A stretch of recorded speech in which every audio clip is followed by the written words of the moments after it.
Welcome back to Under Pressure Podcast, your favorite business building podcast for the pressure washing community. Today, we have with us once again Paul Kassander of the Power Wash store in Wisconsin. So we had Paul on for another episode that was fantastic. We had a great episode, a great conversation with a lot of great information. So I'm happy to have you here again to talk about some supply chain topics and then also equipment. So Paul, it's nice to see you again. It's nice to have you back. Yeah, great to be here. Thank you very much for having me. So, since the last time we talked, have there been any big changes at the Power Wash store? Anything big coming that people should look out for? Well, we are always trying to innovate and bring some stuff to market. Our direct drive clutch gas booster is finally ready to get out into product. It's in production and ready to be distributed to market. We were waiting for a batch of our custom-made clutches to come in, so we got some of those in. The hardest part has been getting the engines to connect them to, but we have a few of those. So that's probably our latest. Yeah, Yeah. What a surprise! Can't find engines. Yeah, we've been working pretty hard to do that. We've been actually pretty fortunate that we had quite a lot on order and a lot allocated to us from our Honda dealer because we're OEM. So we actually have been coming out pretty good, even better than some of our suppliers have been able to build equipment. So that's been good. That's So awesome. that's probably the latest and greatest thing that's come out. We're working on a few other things to bring to market, but nothing is ready for release yet. Don't want to let the cat out of the bag too soon. We're still in some beta testing with a few items that I think people will really enjoy, and they're All right. priced right for everybody to really use. So you'll have to stay tuned. Everyone in the audience will have to stay tuned. Check out powerwashstore.com and see what's new in the industry. And that's perfect that you actually mentioned to start off the bat the engine issues, getting the engines in. I know supply chain is something that everyone in this industry is focused on, all the supply chain issues, and that's something that you wanted to talk about today.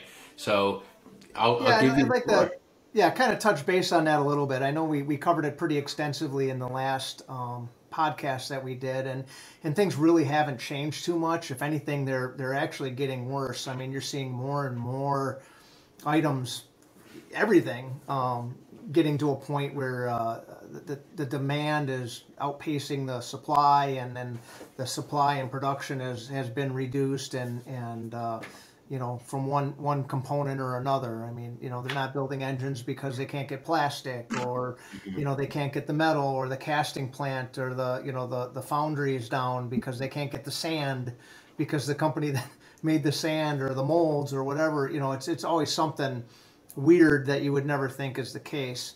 What we're telling people to do now actually is, if you're trying to get something this year, if you get it, you're lucky. It's just a fluke as far as any major equipment goes.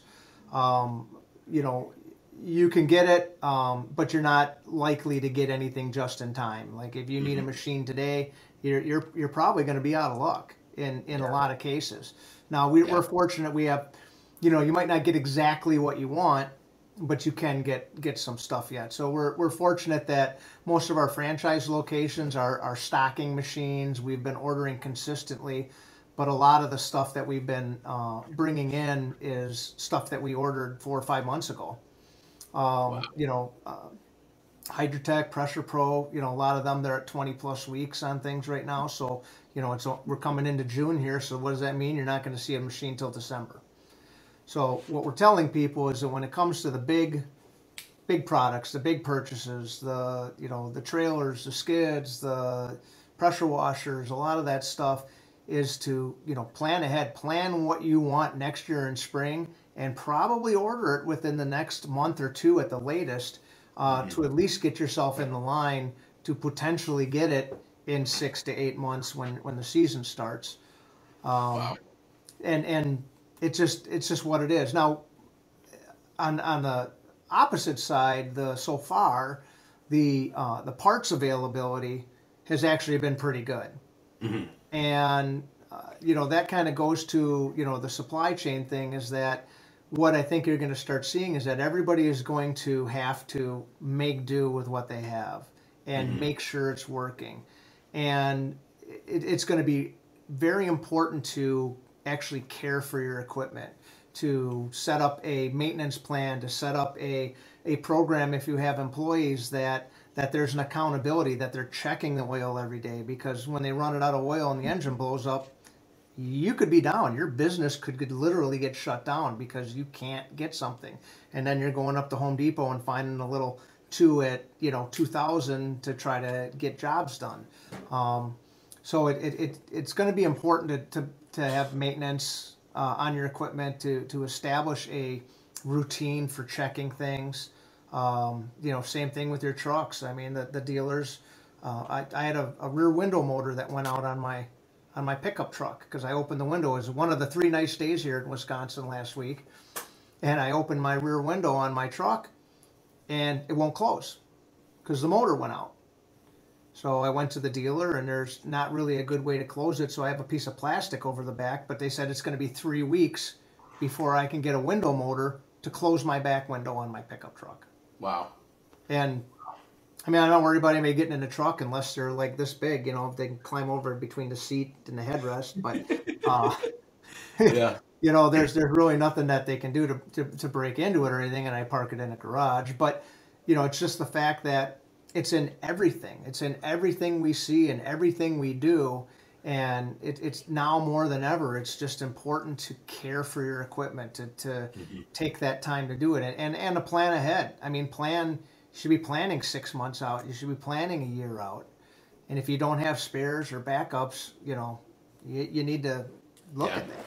So we saved well over $250K. Just this quarter, we have saved about $30,000 in credit card fees. Probably over $1,000 a month, at least. Over $150,000 this year alone.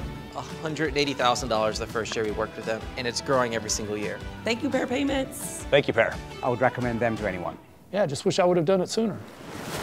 So you already started to answer my next question, getting into the supply chain stuff, which is, how do you combat this issue, right? And you got into that with, planning ahead and maintenance. So what and when should people be worrying about equipment? Like what specific equipment should people be worried about the most, and what's okay, what'll be in stock, and then when exactly do you actually, if you're worried about all this stuff and you want to start a business or you're planning on expanding your business, what exactly do you have to plan out buying, and when should you really be focused on that?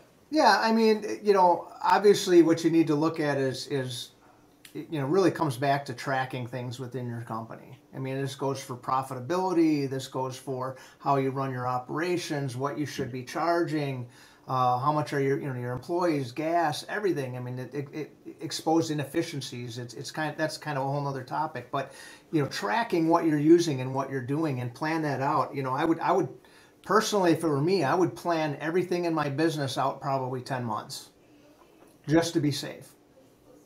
And if you get a bunch of stuff in and you have a 10-month supply, it's a bit of a financial hit right now, but in 10 months when prices are up another 10 or 15%, you actually came out pretty far ahead.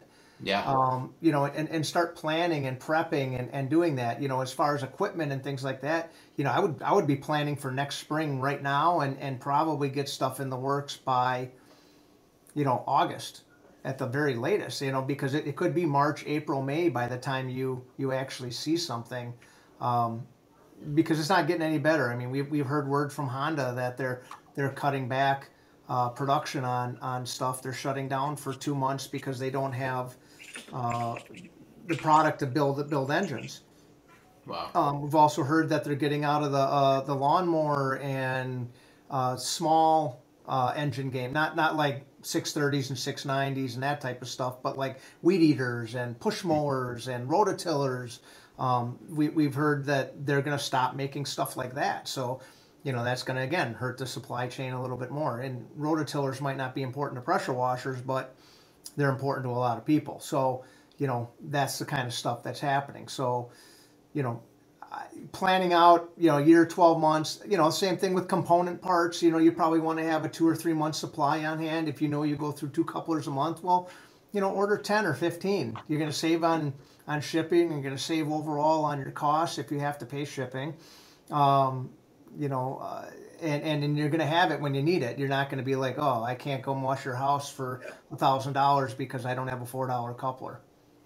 And this is why I love having experts like you on who know the industry well. You work with so many pressure washing companies that you really have a great perspective here to say, hey, this does matter when we're talking about the business side of your operation here, and when it comes down to profitability, efficiency, and actually being able to operate.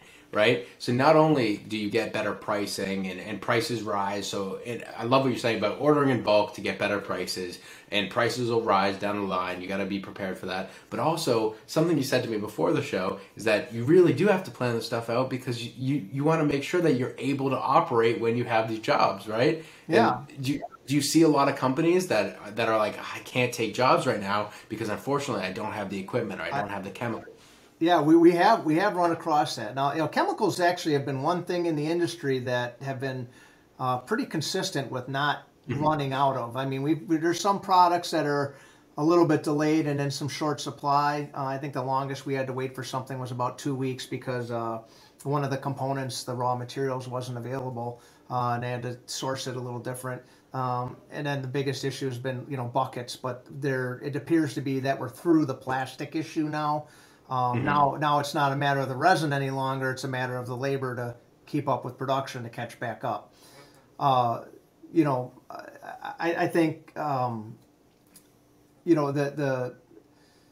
the biggest thing is, like I said, a $4 coupler can cost you $1,000. You can lose a job because you don't show up. I mean, if you have weekly accounts and regular accounts where you're doing a Chick-fil-A or you're washing a FedEx terminal or a Conway or a whatever, and you can't show up because you don't have a $4 coupler, or you don't have a hose, or your gun broke and you don't have a way to spray the water, or your pressure washer blew up and you don't have a backup, and you don't have an alternate plan in place. You can lose that job because they expect it, and the quickest way to go out of business is to stop showing up. Yeah. And absolutely, that's really it. And the easiest thing to stay in business is just keep showing up. When you're supposed to be there, be there. You won't lose the jobs that you get if you show up when you're supposed to show up and complete them. I mean, at 25 years of washing, companies, I've had fleets and commercial accounts and things that I had been washing for, 23 years of my existence in business to the date that when I sold my company, that every 2 weeks or every week or whatever it was, I was out there washing. I missed, a couple times a year, and usually it was because it was, 14 below zero, or, the truck broke down one day and I wasn't able to get it on Saturday, but I was able to get stuff put together and get out there on Sunday. So planning that, I mean, that's key to, staying in business, having that backup, having that plan in place. What's your plan when your truck, ball joint breaks and you can't drive it anymore and it's stuck on the side of the road? What's your plan to finish the jobs? Do you have a backup? Do you have an alternate plan? Can you get the equipment onto a trailer and then pull it with another truck, or go rent a U-Haul, or, what's it going to be? So you got to kind of plan those things out. Yeah, so important, not just for profitability, but as you're saying, to stay afloat, to continue to be a business and to actually grow. So important. Yeah, yep. So, and that's really, it's a fast way to grow. It's a great way to grow. You show up and you have the reputation for showing up, and you have to do a good job. You can't just show up and squirt water on it and say, I'm a pressure washer, and expect to stay in business. Quality of work goes a lot with that, but if you want to keep a job and have a job, especially when you get into, commercial and maintenance, you got to show up. You got to be there every week when you're supposed to. I mean, look at it this way. If your trash man didn't show up for 2 weeks in a row, are you going to keep that trash company? Hey, I need this done. You're not. You're going to find somebody else. Well, this guy isn't reliable enough to show up. Or, well, he only took half my garbage because his truck was full. That's not what I want. You wouldn't accept that, and it's no different with what we do. If you don't show up or you don't finish the job or do it right, they're going to look. Absolutely. And so this is a perfect point to take a quick commercial break. We're going to take a moment to hear a word from our sponsor, Pair Payments. And when we get back, we're going to talk about equipment, and I want to touch on some trends in the industry that you're seeing. But we will be right back. You certainly can't afford to give profit away for no reason. But what if I told you credit card processors may be overcharging you and robbing you of profits you've worked hard to earn? It's time to put an end to being overcharged for payment processing. It's time to take back your profits. That's why we put together a free report, How to Avoid Being Overcharged by Your Payment Processor. Head over to takebackyourprofits.com, download the report, and put an end to being overcharged for credit card processing. You've worked hard for your sales, and you deserve to keep it. What are you waiting for? Go to takebackyourprofits.com and download your report today. All right, and we are back with Paul Kassander of the Power Wash Store. Paul, this has been a great episode so far. I'm happy we touched on all these supply chain conversations, and I'm very excited to talk about some of the equipment topics you want to talk about. So I know that this is your wheelhouse. You know a lot about this, so I'll give you the floor and let you dive right into anything you want to talk about with equipment and how you can really make your business more efficient or grow your business with that. Yeah, so there's kind of two things I want to cover as far as the equipment is concerned. I think one of the first thing is that people really need to have a little bit of an understanding of their equipment to kind of talk about profitability and how to keep working and how to stay running. We talked about being able to service your stuff because of lack of techs out there. About being able to install parts, being able to put a coupler on the end, change an O-ring, some simple things like that. But even a little more than that, it's just kind of having an understanding of how it works. We get quite a few calls, and my stuff broke down, and I don't know what to do. What's wrong with it? Well, that's great. And we need a little more information. Well, it just stopped running. Well, why? Well, I was working for about an hour or two, and then it stopped. Okay. Did you check the oil this morning? Yes.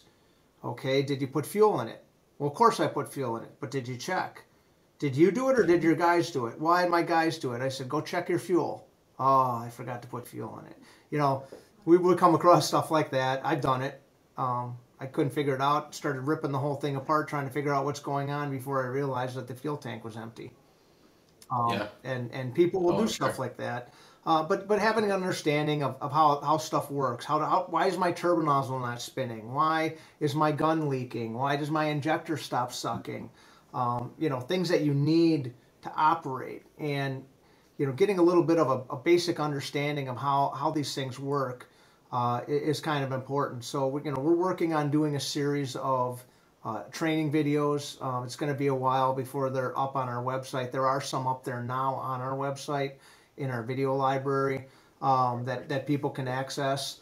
But we're going to be doing 2 events this year where we're going to be teaching a class on this type of stuff. We're going to be at the huge convention in August, which is the 17th through the 19th of August. This is 2022, not if you're watching this episode in 2024, don't book a room. You're going to be a little disappointed when we're not there. Yep. It has happened.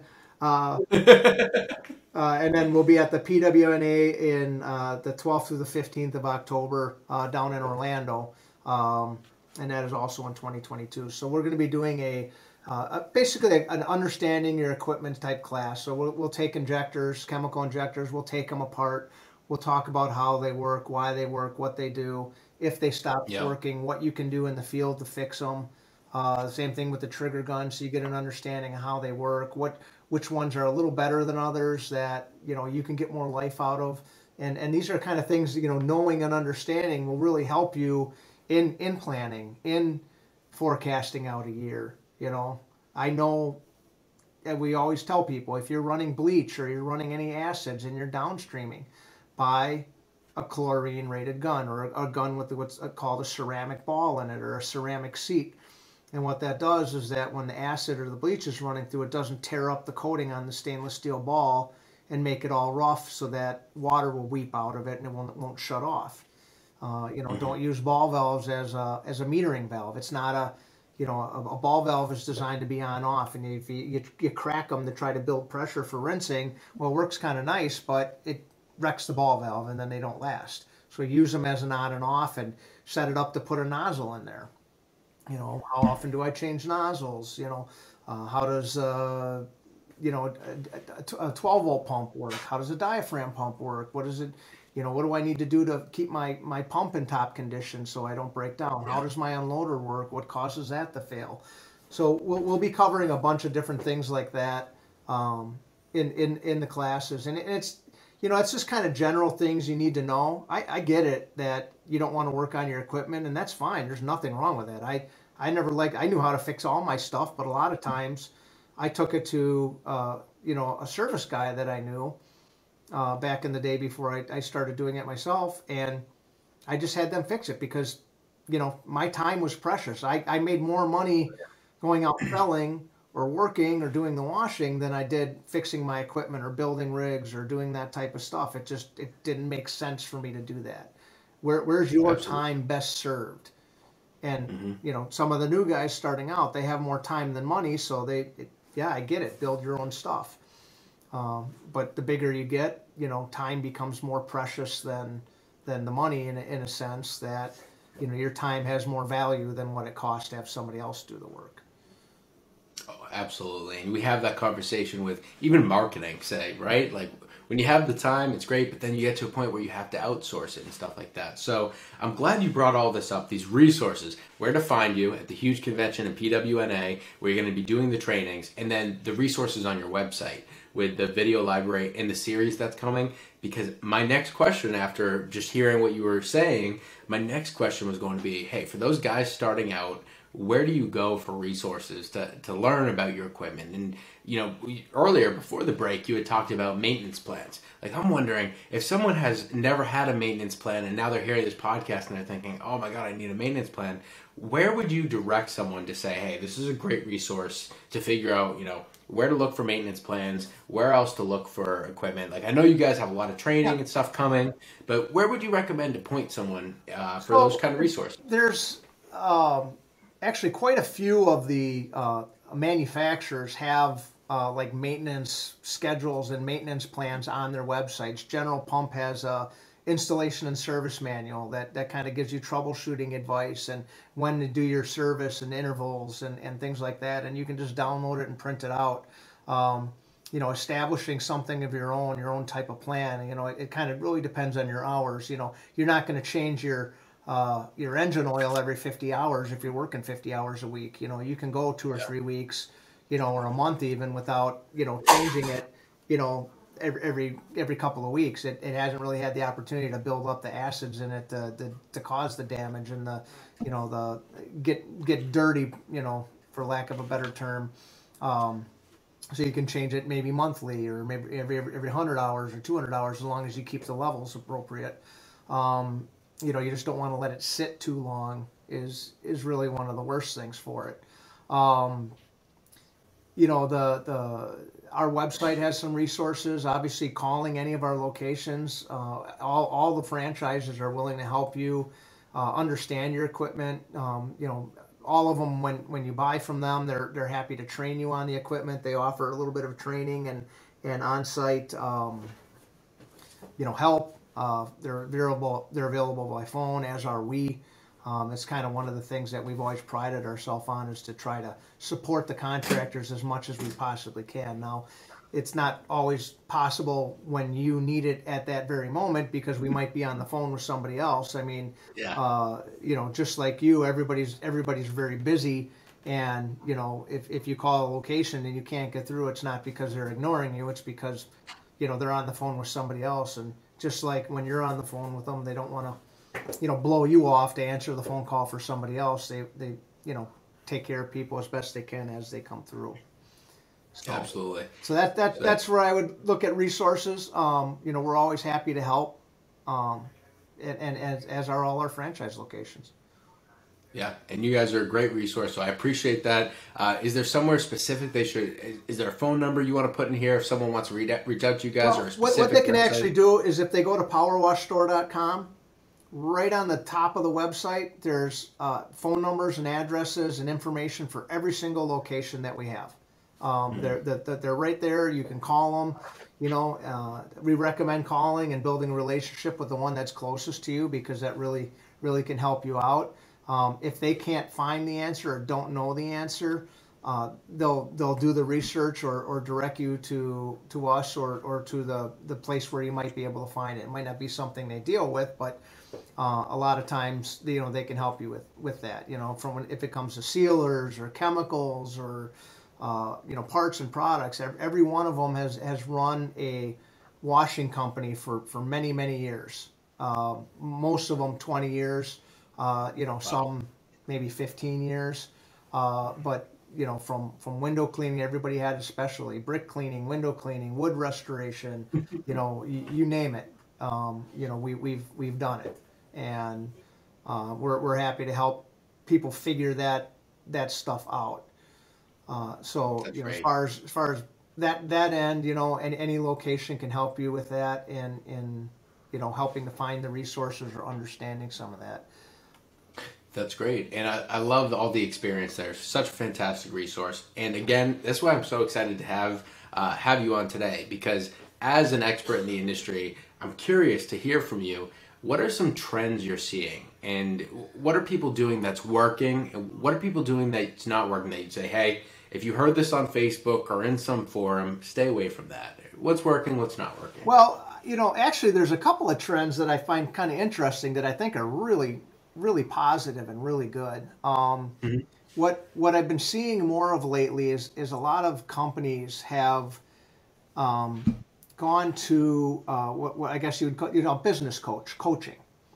Not going into the coaching, because you got to be kind of careful with that, because everybody and their brother opened a business, and and 2 months later they're a business coach and I know everything about the industry and I can do, and they might be very smart, very I call it OCD, but very organized and and they have the process and they have it laid out and they may have some good information, but they might not have the experience to really put that into practical application within our industry. So there's nothing wrong with a coach that might be from outside of our industry, and that's not a bad thing, but you just got to be kind of careful with everybody being a coach lately, and everybody being whatever. Everybody's an expert because they're on the internet and they have lots of videos and talk a lot.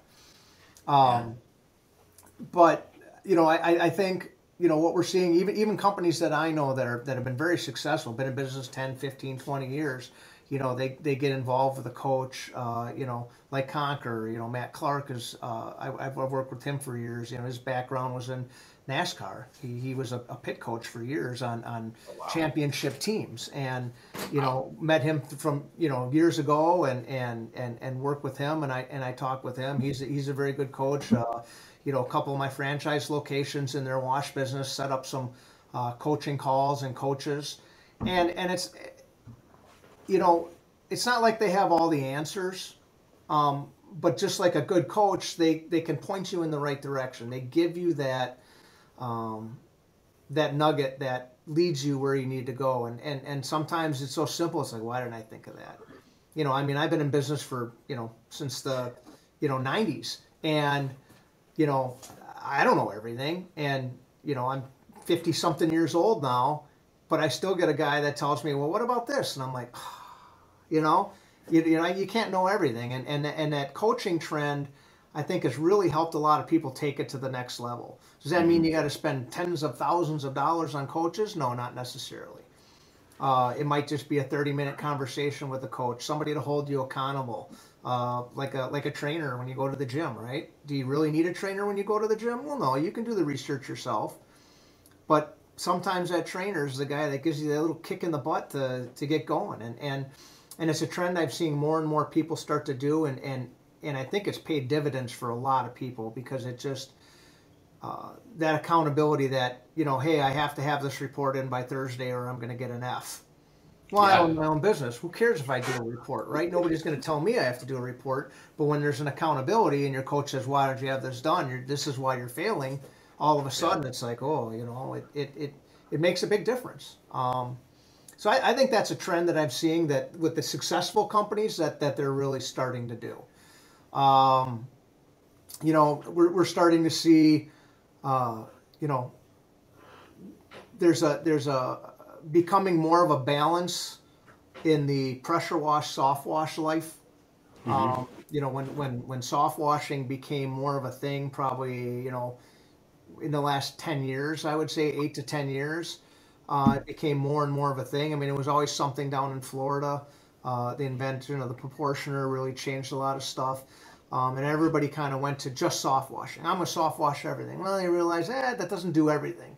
So we're starting to see people balance it out. They're really diversifying. They're doing both. They're soft washing and pressure washing. You know, windows are becoming more prevalent.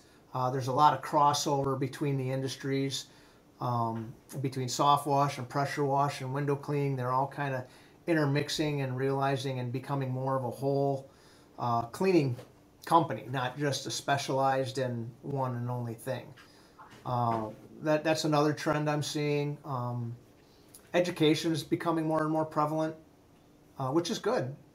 You know that. Oh yeah. You know, getting good information and good teachers and people being out there sharing information is good.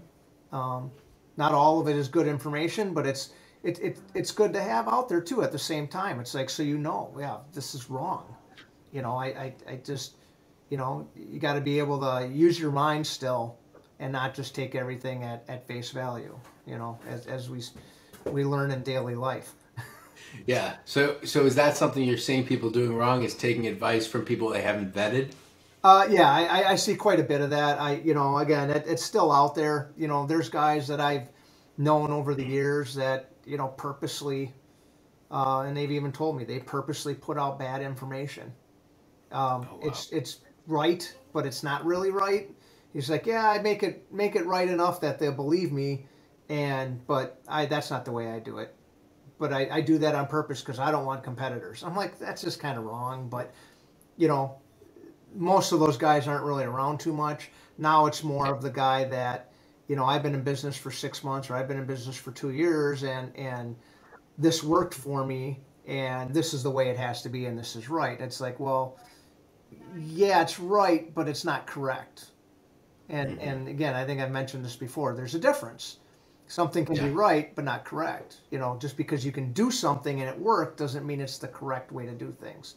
And, you know, in the end, it's you know, a 50-50 shot that you're going to do some damage or whatever. So getting a better understanding of what's going on and that really makes a difference. Oh, absolutely. It does. And so my thought now is, just because I know you have a great perspective on this, what is something you're seeing people do as they're starting out that you'd say, don't do this? Just an actionable item for people tuning into this episode that say, hey, what do I need to be doing? I'm just growing. You know, we talked about equipment a little bit, and equipment selection is probably one of the big things that I see. People put a lot or too much stock in looking at the big guy on the internet and, you know, I want to do that. That's what I need. I want 20 gallons a minute and 7,000 PSI and I want to do this and that. And it's like, well, wait, what are you washing? Well, I'm washing houses. Well, why do you need a machine that's designed for caulk cutting to wash a house? You're going to destroy the house. Well, that's what he does? I'm like, yeah, that's what he does. You don't want that. So, you know, really leaning on people with the experience that are out there that have been around for a long time. You know, again, you know, our franchise locations are a great resource. Some of the other suppliers out there that have been around for a while are actually a good resource. Some of the newer ones, you know, they ran a wash company for 2 years and they started selling parts because it saved them a bunch of money, and they may not know, you know, that not that they're trying to maliciously mess people up. They just, you know, don't know. I use 10 gallons a minute and it worked great, so everybody should have 10 gallons a minute. Well, wait a minute. Yeah. What are you washing? You know, well, I'm washing flat work. Yeah, 10 gallons a minute is great. Well, I'm washing houses. Well, 10 gallons a minute is kind of overkill. You can do it, but, you know, you're going to be running around the house. You know, well, I'm washing trucks. It's way too much. You don't want that. You're going to waste so much water. You're never going to be able to move that fast. You know, if you're washing fleets, I always tell people don't go over 8 gallons a minute. It's too much water. You know, ideally you want to be between 5 and 7 gallons a minute is really the ideal number for you. You know, if you're washing houses, you know, 8 gallons a minute is probably good. You know, up to 80% of your time is spent rinsing. So having that 8 gallon a minute capacity for rinsing is key on something like a house where you want to flush that, and you need a lot of water if you're using bleach to kind of, you know, water it down or neutralize it and that type of stuff. You know, you're doing flat work, you get into a parking garage, 10 gallons a minute all day long, because you need that flow and that volume to push the debris out of the way, to rinse faster and move faster and cover that square footage. So, you know, there's a balance in there, and, you know, working with somebody that has the experience in doing all that stuff can kind of cover it. So we see a lot of guys just overbuying equipment, putting themselves into a situation where, you know, you don't need an $80,000 fancy drop-in truck skid when you're just getting started, because a guy says, I'm going to sell you this rig and it's got all these fancy things on it, and you don't have a single job yet and you really don't understand what you want to do. You know, maybe scale that back, you know. You know, now you've been in business for a year, and you kind of know, it's like, I bought a house washing rig. Turns out I hate house washing. All I want to do is wash, you know, sidewalks. Well, what are you going to do with your $80,000 rig? You know, now you got to sell it, and you're going to get $50,000 for it on the market because it's, you know, quote unquote used. So you know, you got to kind of start with figuring out what you want to do. You know, what's your focus? If you want to be the jack of all trades, then that's fine. Nothing wrong with that, you know. And you can design, you know, we can design something to fit that need. But if you want to be a house washer, well, don't buy fleet washing type setups. If you want to be a fleet washer, don't buy house washing setups.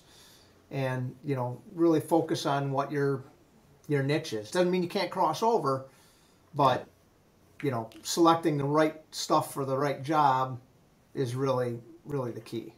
So key. And that's why I'm so happy that we just got into this, because it's so true. It's not a one size fits all mentality, right? You really need a tailored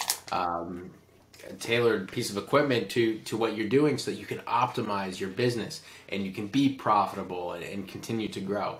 So you guys obviously are a fantastic resource. I highly recommend to anyone in the audience listening to this, you know, go call the powerwashstore.com or go to powerwashstore.com, give them a call and see what they can do for you, whether it's information or equipment. It's all amazing stuff. You guys are a fantastic resource. And to anyone in the audience who's worried that they want to grow their business or they need more equipment but they can't afford it, you should go to www.pairpayments.com, contact us, set up a Zoom call with me, and see how Pair Payments can eliminate your credit card processing bill so that you can, you know, get all that money back. That's no longer the cost of doing business. With no fee processing, you can eliminate these credit card bills you have, and then you can take the money you save from your credit card processing bill, reinvest it in your business. And we have talked to so many people, Paul, who say, hey, I don't have the budget for extra equipment, I want to grow. I don't have the budget for marketing. Well, if you want to grow, looking at payment processing, seeing what we can save you, you know, really helps. It's really just how could that money be working for me? So it's not the cost of doing business anymore. Yeah, you know, it's fun. You talk about that, and really one of the keys to, you know, running a successful business and being able to grow and do that is cash flow. It's not just about profit; it's about cash flow. And if you can free up that cash flow or get that money and offer that to your customers, that was a very successful thing for me when I started doing prepayments and credit cards and stuff like that. That, you know, I wasn't waiting for, you know, 3 months for the guy to pay me and having to threaten to put liens on properties, because I say, well, I'll give you a 5% prepayment discount. Well, great. Oh, here you go. And that cash flow really becomes key, and credit cards are a great way to do that. Absolutely. And now I'm very happy that you brought that up, because with equipment, a lot of these are probably huge purchases that put a burden on companies. It's a huge piece of their expenditures, I'm sure. What do you recommend for, when buying equipment, how do you optimize that pay structure? Are there ways to go about it that you can really make sure the cash flow works for you? It really kind of depends. I don't mortgage everything you own to buy a fancy rig because it's a fancy rig. Yeah. You kind of set your budget, figure out what you're willing to invest into it, and start with that. And we can build a rig or provide equipment to fit just about any budget. And sometimes you're going to start out with something and it might be a small trailer and maybe it's only a year, and but if you invest let's say $10,000, which can be a lot of money, you can have a full rig on a trailer built ready to go, and get out there and start making money with it, and then plan for the next year.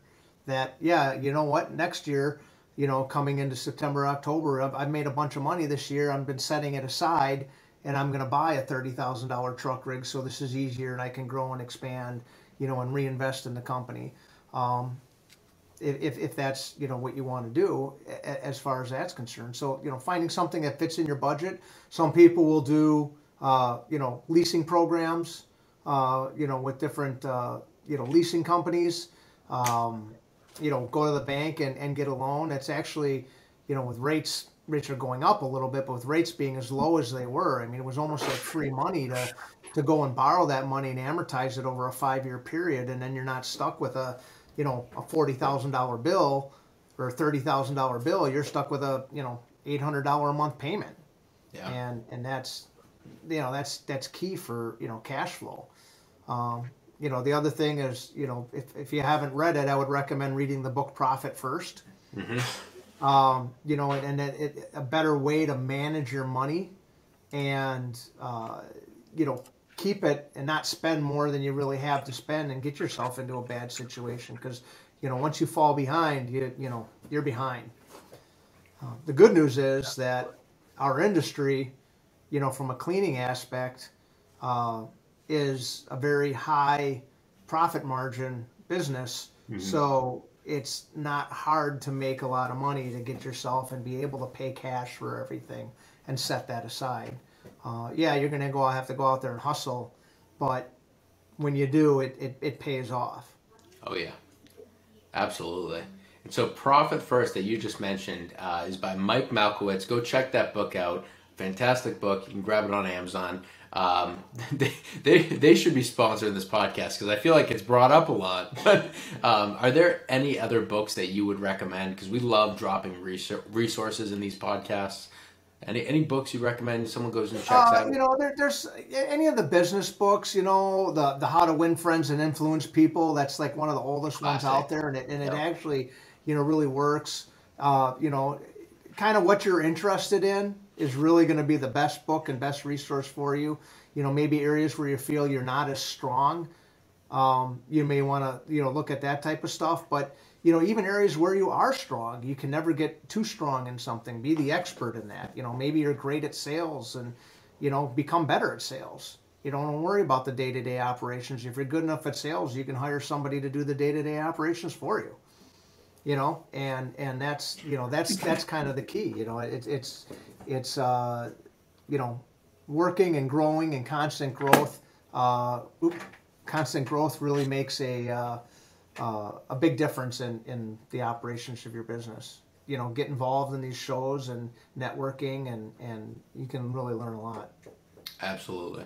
So important. And the networking, you're right, is so important because as we've said before on this podcast, you don't need to reinvent the wheel. You can go find someone who's doing, if you have your vision, you see someone's doing what you want to do, go talk to them. Go ask them what they're doing, how they got there, what books they read, all that stuff, who they work with. And networking is so important because they can connect you to the right people and places to help you get where you want to go, right?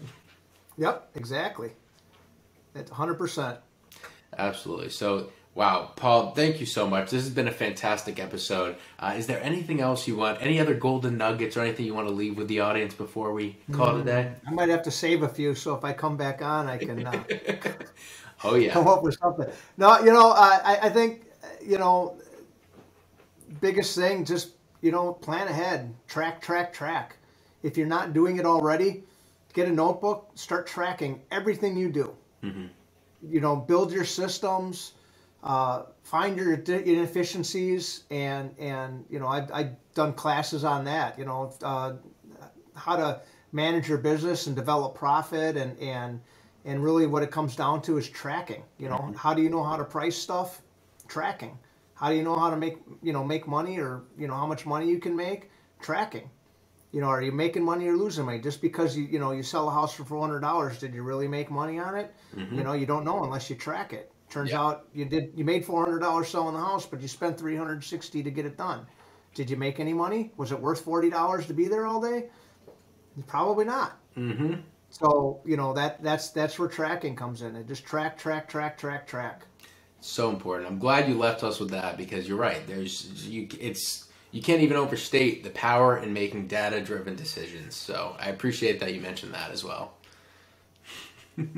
Glad to do it. All right. So thank you so much, Paul. Check out, again, powerwashstore.com. Give them a call. See how they can help you out. And thank you, Paul, for joining us again. And it's not if you come back on, it will be when, because you've given us now 2 great episodes.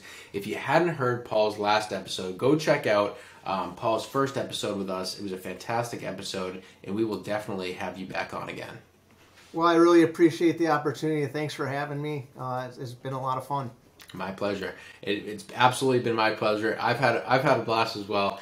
And thank you to the audience for tuning in. We have a fantastic roster of guests. We've met some fantastic people at some events and through some of the relationships we now have in the industry as we've been doing this. So I'm very excited to bring you a continued fantastic roster of guests and experts, influencers in the industry, people who know the industry well and are happy to share that information. So stay tuned for some more fantastic episodes in the weeks to come, and check out pairpayments.com to see how we can help you with your payment processing needs and eliminate your credit card bill. And again, stay tuned.